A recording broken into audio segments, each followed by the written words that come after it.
Okay guys, yun. Ito na naman tayo. Okay? Kasi may nag-message ulit sa atin na na kababayan. Okay? Regarding sa sa may nag-message daw kasi sa kanya na parang isang company dito sa Canada at nagtatanong siya sa atin kung ayun ay legit ba. Kasi parang nabanggit niya meron yatang sinisingil yung company ng ng 2,500 Canadian dollars na raw na magbayad daw muna, no?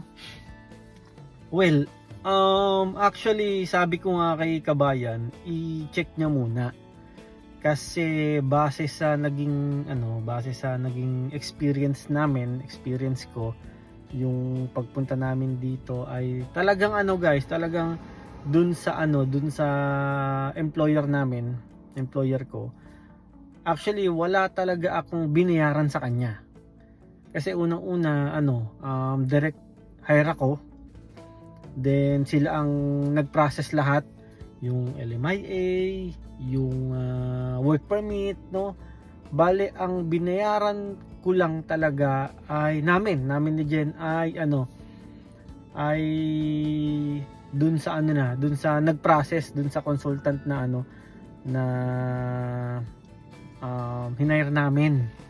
Okay, dun lang kami nagbayad kasi yun siya nag-process lahat kasi unang-una mahirap though may ilan naman na talagang nag-DIY, kaso nung time kasing yun syempre medyo busy din kami sa work at ayaw din naming magse-search pa ng kung sa YouTube ng gano'n pa paano ba mag-process ng mga documents from Saudi papunta rito. Yun, lang kami guys, nag-hire lang kami ng isang consultant na siyang tumulong sa amin talaga na mag-process ng mga papeles from visa stamping, tapos yung mga documents na kailangan para makapunta ka dito. So yun yung naalala ko kasi 3 years ago na, no? So in short guys, wala kaming binayaran dun sa employer namin. Nagbayad lang kami sa pag-process ng mga documents na kakailanganin, which is yung documents from Saudi papunta rito sa Canada. Pero dun sa mga papeles from the employer, wala kaming binayaran talaga doon. Ultimo plane ticket sinagot ng namin, ng employer namin. So syempre nagbunuan ko muna, tapos reimburse na lang pagdating dito, ganun. Super blessed kami sa sa employer namin kasi nga yun, ultimo yung plane ticket namin ay sinagot niya. Ako kasi yung plane ticket din dyan, siya ang sumagot nun kami sumagot nun So syempre super blessed pa rin kami kasi nga yun, kahit pa paano sa akin ang sinagot din ng employer. Ewan ko lang guys kung sa iba ganun, or kung ganun talaga ang patakaran na ang employer talaga sasagot ultimo plane ticket. Hindi ko lang alam kasi yun yung base lang sa sa nangyari sa amin, sa experience namin.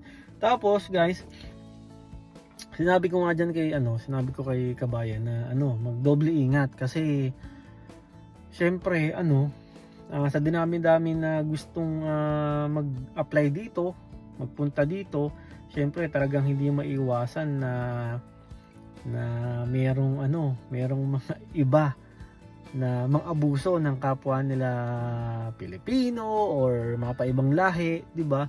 Kaya yun, doble ingat guys, doble ingat lalong-lalo sa pag-apply dito. Kasi mahirap ang ma-scam, no? Syempre hindi lang naman maliit na pera yung talagang sisingilin nila sa iyo, kundi malaki. Syempre yung perang yun, parang alam mo yun, pinaghirapan natin tapos mawawala lang sa isang iglap, 'di ba? So muna guys, talaga deep search talaga ang gawin nyo. Tapos guys, share ko na lang din yung yung website na in-applyan ko papunta dito. sa tingin ko naman legit talaga kasi talagang ano chinecheck nila yon, chinecheck ng IRCC yon o ng government dito, ganun. Legit ang legit ang website na yun, which is yung jobbank.ca.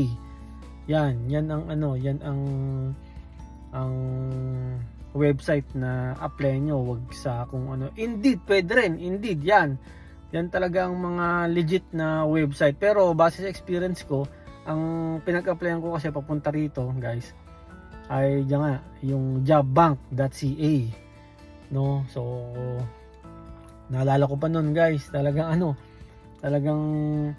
sa isang araw nagpapasa ako ng 10 beses. So dapat makatarget ako ng 10 beses sa isang araw. Pasa ako ng application, ganun. So tumagal yon ng 3 months. Araw-araw yon, guys, araw-araw, biruin nyo, no? Siyempre, sabi ko sa inyo, pag gusto may paraan, di ba? Pag ayaw may dahilan. Kaya tinaga ko talaga yon, tinaga ko na hanggang sa may mag-message, ganun. Actually, panalala ko 3 yata ang nag-message sa akin nun. Tapos yun, itong company ang nag sa atin, nag-hire sa atin, which is ito, yung Earls, yan. Kaya yun, guys, basta doble ingat sa pag-apply dito, lalong lalo kapag talagang usapan ay ay pera na, kasi mahirap, guys, mahirap ang ma-scam, di ba? Mahirap talagang, hindi mo yan makakalimutan kapag ikaw ay na-scam. So may mga ilan na rin talaga na mga kababayan na yun nga, na scam na rin talaga ng mga ganyang modus, no? Kaya yun, guys, doble ingat at yun, search lang talaga, i-search nyo lang ng maigi, di lang double check, kundi triple o 4 times yung i-check o basta i-check nyo kung legit ba yung company na yan or yung magpapaalis sa inyo, no? So yun, guys, ingat kayong lahat at God bless you all.